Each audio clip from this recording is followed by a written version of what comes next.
There is an island in the North Atlantic, a veritable oasis of green in the vast ocean that surrounds it. Its rugged coastline bears the signatures of ages past, beautifully preserved in all their wondrous glory. It is a place of culture, of commerce, of cultivation and comeliness. Its impact on civilization has been felt on nearly every corner of the globe, and without its influence, the history of the world and its development is beyond speculation. And beside it is a much smaller island that will be the subject of this YouTube series. This is Ireland, my home. But even though I was born and raised here to Irish parents of Irish ancestry, I've always felt as something of an outsider looking in, and it's not hard to see why.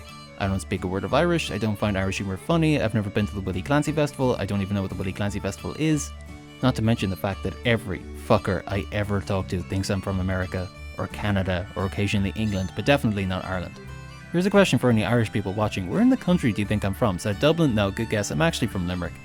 This is a Limerick accent, by the way, for those of you who aren't familiar with it. Get into him, get into him, get into him! Get into him here, and mind the kick, scrap his leg! That's it! Go on then, uppercut! I once told a guy in a pub in Cardiff where I was from, and his response was, "Fuck off, you're from Canada or somewhere." So that's where I am now, with one foot in my home country of Ireland and another in Canada or somewhere. Maybe this isn't such a bad spot to be in, and maybe I'm just the person to bridge the gap between Ireland and the rest of the world. The following is my perspective on Irish life, an attempt to explain the culture both to outsiders and even a little bit to myself. I'm kind of like the accidental tourist meets Valen from Babylon 5. My name is Conor Keary, and this is me being Irish in Ireland. Yeah, that'll do. Here's an upbeat way to start the episode. I hate just about every sport there is. Unless it involves grown men and women bleeding like dying animals in a cage, I'm not interested. I especially hate ball sports. Why? Because they're boring. And because to properly enjoy them, you need to feel some sort of emotional connection to your team, and as I said earlier, I don't feel like I belong anywhere, so this makes the whole experience even more soul-crushingly tedious. Although having said that, I'm basically proven wrong by the existence of football fandom in Ireland. How are Man U your favourite team? You're from fucking Clonmel or somewhere. The choice is completely arbitrary. At least in rugby, Ireland has some teams that are worth a shit, but I'm going off on a tangent now. This episode is about Irish sports, not English sports that the Irish culturally appropriated with one hand while giving secret IRA hand signals with the other. The two most popular Irish sports today are Gaelic football and hurling. Both have their roots in the Middle Ages and both were in serious decline by the late 1800s due in part to suppression by British political control of Ireland. To remedy this, the Gaelic Athletic Association, or GAA, was founded in 1884 by Michael Cusack and Maurice Davin. Today, the GAA and its sports are absolutely embedded in Irish culture, and it was these games that I played in PE as a kid and was absolutely goddamn awful at. I mean, look at these guys. Look at how skilled they are, how quick, how coordinated. How could I possibly be expected to do any of this? And yet I was, week after week, year after year, and while the other kids had at least a baseline ability that allowed them to get by when the occasion arose, I was no good whatsoever, and boy did I resent it.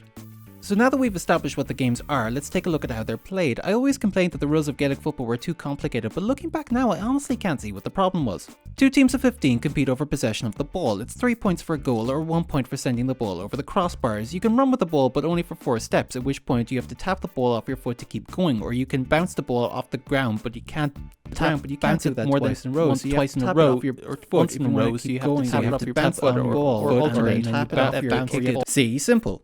Hurling, on the other hand, is more like the Irish version of the Purge. Hurleys are the Irish person's weapon of choice, and every home has at least one. Getting hit with a hurley is extremely painful, and it's understood as a player that you may have to take or give a battering. In fact, hurley-related violence is so prevalent in Irish culture that getting a chase off some fella with a hurley is considered like a rite of passage in Ireland.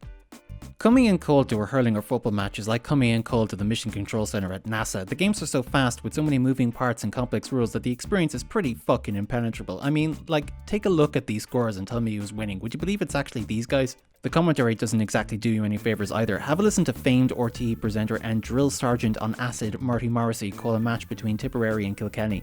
There's no messing from Tipperary, they pull it. Here comes Ritchie, 5 foot nothing, gives it in to 6 foot 10. Walter Walsh. Walsh is looking around. He has the space. Banfield is available. He pulls it in. It's still available. It's a tap in. It's a goal. Slow down, Marty. Who's trying to steal your thoughts? I have a feeling I'll be seeing that face in my nightmares. There are 3 provinces in Ireland and one bastard stepchild the mum makes us play with. Together they comprise of 32 counties. Each of these counties has their own team and they play against each other during the summer months. The final 2 teams meet each other in either the All-Ireland hurling final or football final.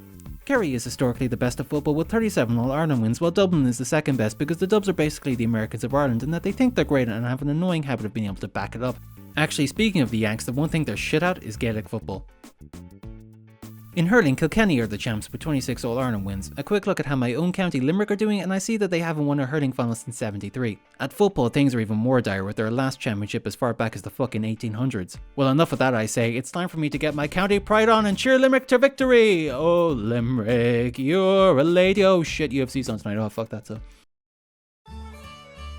Hey, so that's the end of the episode. I hope you liked it. I've never done anything like this before. If you like this video and you want to see more of them, then let me know by hitting like and subscribe. Or hell, if you have any ideas for future episodes, let me know in the comment section or tweet me them. Until next time, Gurv Mila Mahagat.